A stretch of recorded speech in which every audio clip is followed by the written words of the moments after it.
আশ্বিন ফাগুন মাসে পরাণ ঘাসে নতুন বিয়ের ফুল ফুটিছে। উথালি পাথালি মনে আলতা কোণে নতুন বিয়ের ফুল ফুটিছে। আশ্বিন ফাগুন মাসে পরাণ ঘাসে নতুন বিয়ের ফুল ফুটিছে।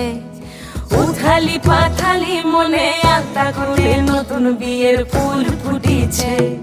হেই হো পিয়ালি রে, হেই হো দুলালি রে, হেই হো পিয়ালি রে, হেই হো দুলালি রে। আশ্বিন ফাগুন মাসে পরাণ ঘাসে নতুন বিয়ের ফুল ফুটিছে। উথালি পাথালি মনে আলতা কোণে নতুন বিয়ের ফুল ফুটিছে।